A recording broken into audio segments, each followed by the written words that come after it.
Utiliser l'IA dans l'apprentissage des langues est devenu très accessible à tous. L'IA sans l'humain n'est rien. Elle nous propose une alternative, ou bien nous éviter l'effort d'apprendre des langues avec des applications de traduction dans toutes les langues, ou bien nous aider dans l'apprentissage de n'importe quelle langue avec des applications de plus en plus performantes. Et c'est toujours à l'humain de faire son choix.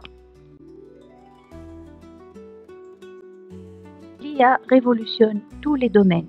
Bien évidemment, le domaine de l'apprentissage des langues aussi. Elle doit néanmoins respecter la culture de chaque langue apprise.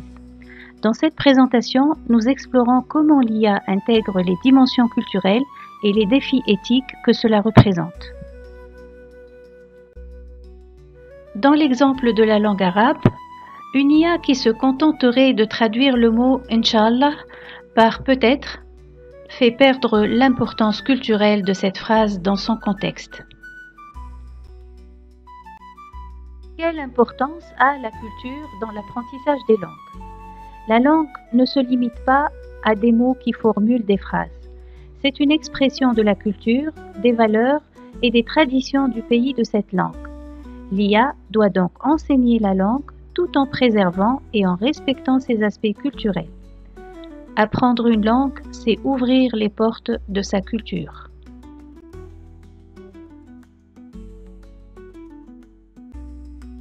Prenons l'exemple de l'apprentissage de l'espagnol. Des centaines de mots arabes ont été recensés dans le vocabulaire du castillan. Le castillan est une langue qui est très influencée par la langue arabe, à un tel point qu'un mot peut avoir une histoire. Les lunettes en espagnol, c'est gafas, qui est un mot pris du nom du médecin ophtalmologue du XIIe siècle, Mohammed Aslem el-Ghafiqi. Le mot Ghafiqi s'est transformé durant les siècles et s'est adapté pour devenir gafas. Pour l'exemple de l'apprentissage du japonais avec Duolingo, une application qui utilise l'IA, des dialogues sont utilisés avec une attention aux détails culturels.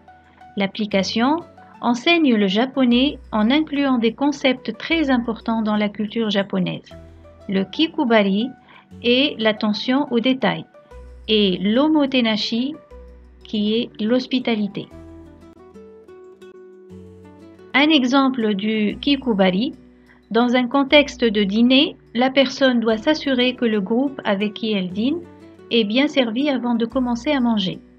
Et un exemple de l'omotenashi, c'est l'utilisation des expressions et des gestes qui accompagnent le dialogue, tels que le fait de s'incliner légèrement pour saluer ou pour remercier. Un exemple de l'apprentissage du mandarin, l'application Lingobus utilise des chatbots et simule des conversations authentiques en mandarin. Elle utilise des tons et des gestes dans les échanges culturels chinois. Elle corrige en temps réel la prononciation de l'apprenant en mettant l'accent sur les 4 tons du mandarin. Prenons l'exemple du mot « ma » qui veut dire « mère ». S'il est prononcé avec le mauvais ton, il peut devenir « mais » pour chambre ou encore « mais » pour gronder. Il y a 3 niveaux importants que l'IA doit prendre en compte. Elle doit éviter les stéréotypes culturels et la généralisation. Elle doit respecter la diversité. Et il est essentiel de sensibiliser les enseignants et les apprenants aux droits culturels et à l'inclusion. Qu'est-ce que les stéréotypes? C'est le fait de penser que toutes les personnes d'une certaine culture se comportent de la même manière ou partagent les mêmes croyances.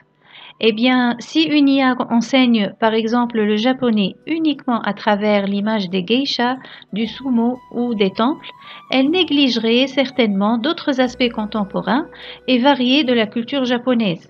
Et ceci créerait des malentendus et renforcerait des préjugés entre les différentes cultures. Et qu'est-ce que la diversité culturelle? C'est que chaque langue et chaque culture possède une variété interne propre à elle. Prenons l'exemple de l'arabe. Une IA devrait enseigner, en plus de l'arabe standard moderne, les variantes régionales comme l'arabe égyptien, maghrébin etc. Chaque dialecte reflète une culture et une histoire spécifiques et ignorer cette diversité reviendrait à effacer une partie de l'identité culturelle des locuteurs. Les droits culturels, quant à eux, indiquent que chaque culture a le droit d'être représentée d'une manière authentique. Et l'inclusion signifie que les différentes cultures, dialectes et minorités linguistiques doivent être représentées équitablement.